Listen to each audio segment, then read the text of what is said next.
নমস্কার বন্ধুরা, মিনুর ছোটো রান্নাঘরে সকলকে জানাই স্বাগত। আজ ইলিশ মাছের আরও একটা দারুণ স্বাদের রেসিপি তৈরি করব, তো সেটাই আপনাদের সামনে শেয়ার করব।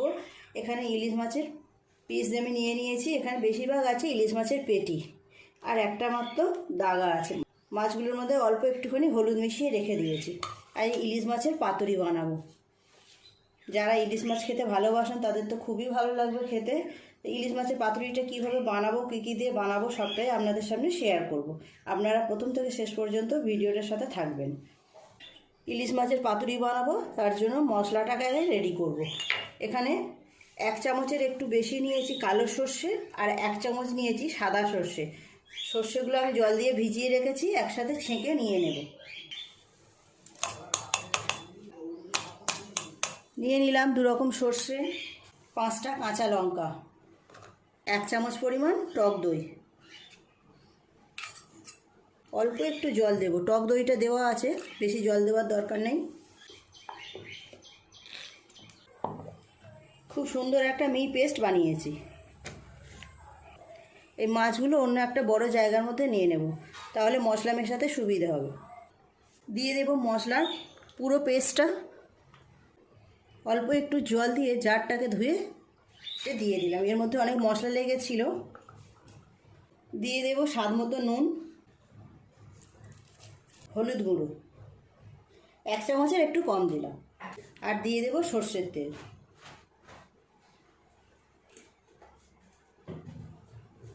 খুব ভালো করে প্রত্যেকটা মাছের পিঠে মশলাগুলোকে মিশিয়ে নেব।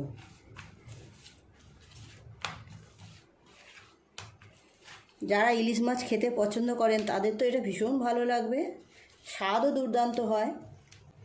মশলা মেশানো মাছটা এখন 10 মিনিটের জন্য এইভাবে রেখে দেব।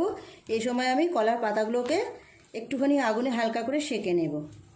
কলার পাতাগুলো এইভাবে একটু দুটো পাশ উল্টে পাল্টে সেঁকে নেব, তাহলে মাছগুলো যখন মুড়বো তখন আর ভেঙে যাওয়ার ভয় থাকবে না। খুব বেশি সময় লাগবে না, এইভাবে একটুখানি নেড়ে চেড়ে উল্টে পাল্টে নিলেই হয়ে যাবে। সমস্ত কলার পাতাগুলো এইভাবে হালকা করে আগুনে সেঁকে নিয়েছি। এবার এক এক করে মাছগুলোকে বেঁধে নেব। এর মধ্যে 1 পিস মাছ দিয়ে দেব। মাছও দেব, মাছের সাথে আর একটু করে মশলাও দিয়ে দেব।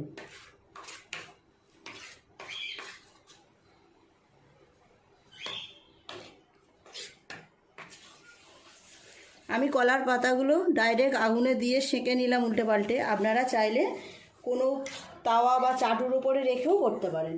এর উপরে দিয়ে দেবো একটা কাঁচা লঙ্কা, আর দেব সর্ষের তেল। এবার দুটো পাশ এইভাবে মুড়ে নেব। প্রথমে এই দুটো পাশ মুড়ব, এই দিকটা এইভাবে দুমড়ে দেব, দিয়ে আবার এই পাশটা এইভাবে দুমড়ে দেব। 4 দিক এইভাবে ঘুরিয়ে ঘুরিয়ে খুব ভালো করে সুতোটা দিয়ে সুন্দর করে বেঁধে নেব। হয়ে গেল একটা ইলিশ মাছের ভাপার জন্য রেডি। দিয়ে দেব 1 পিস মাছ। নিমন্ত্রণ বাড়িতে তো আমরা এগুলো প্রায় সময় খেয়ে থাকি, বাড়িতেও এইভাবে রান্না করে নিতে পারেন আপনারা, দারুণ লাগে। দিয়ে দেব কাঁচা লঙ্কা আর অল্প একটু সর্ষের তেল। একইভাবে এই মাছটাকে ওইভাবে বেঁধে নেব।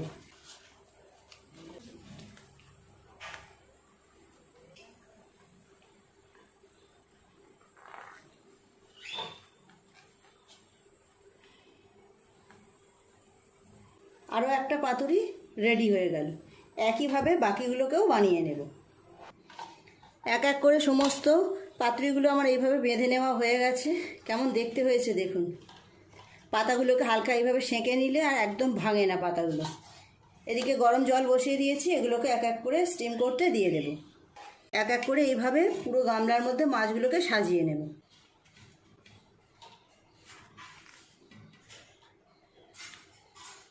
ওপর থেকে এই ঢাকাটা এইভাবে দিয়ে দেব।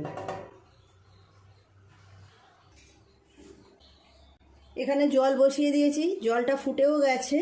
এর উপরে বসিয়ে দেব। 10 মিনিট এইভাবে এইভাবে ধরে আস্তে আস্তে একটু উল্টিয়ে দেব। আমি তো এগুলোকে এইভাবে স্টিম করছি ভাপে দিয়েছি, এগুলোকে আবার তেল দিয়ে ভেজেও নেওয়া যায়। আবারও একটু এইভাবে ঢাকা দিয়ে রেখে দেবো মিনিট 10-এর জন্য। 10 মিনিট 20 মিনিট স্টিম করে এইভাবে গ্যাস অফ করে কিছুক্ষণ বসিয়ে রেখেছিলাম। এবার ঢাকাটা খুলে দেখায় কেমন হয়েছে। কলার পাতাগুলো কেমন হয়েছে দেখুন, খুব গরম, কেমন দেখতে হয়েছে দেখেছেন। আমি আর নামাবো না, এর মধ্যেই থাকবে। আপনাদের একটা খুলে দেখাই কেমন দেখতে হয়েছে। কাঁচিটা দিয়ে সুতোটাকে কেটে নেব।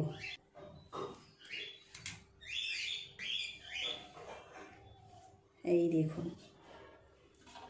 গন্ধটা তো বেশ বেরোচ্ছে।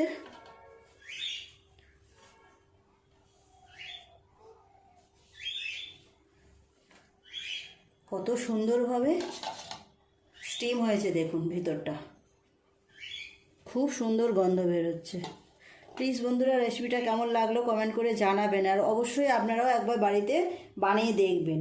নিমন্ত্রণ বাড়িতে খাওয়ার জন্য আর অপেক্ষা করতে হবে না, বাড়িতে এইভাবে আপনারা একবার বানিয়ে নিতে পারবেন। যেমন সুন্দর দেখতে হয়েছে তেমন সুন্দর গন্ধ বেরোচ্ছে, খেতে তো দুর্দান্ত হবে। গরম ভাতের সাথে এক পিস এই মাছ হলে আর কিছুই চাইবে না। প্লিজ বন্ধুরা, আজকের রেসিপিটা কেমন লাগলো কমেন্ট করে জানাবেন। ভালো লাগলে একটা লাইক করে দেবেন। আমার চ্যানেলটি এখনও পর্যন্ত যারা সাবস্ক্রাইব করেননি, প্লিজ আমার চ্যানেলটি সাবস্ক্রাইব করে পাশে যে বেল ঘন্টিটা আছে সেটি অবশ্যই ক্লিক করে দেবেন। তাহলে যখনই আমি এইরকম সুন্দর সুন্দর নতুন নতুন রেসিপির ভিডিও আপলোড করবো, সবার আগে তা আপনার নোটিফিকেশানে পৌঁছে যাবে।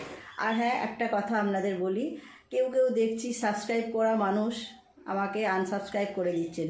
এটা করবেন না প্লিজ। সাবস্ক্রাইব করেছেন যখন পাশে থাকুন, দেখুন ভিডিওগুলো, ভালো লাগবে, আপনারও ভালো লাগবে। আর আপনারা পাশে থাকলে আমারও ভালো লাগবে। সবাই খুব ভালো থাকবেন। দেখা হচ্ছে পরের দিন নতুন কোনো রেসিপির সাথে। নমস্কার।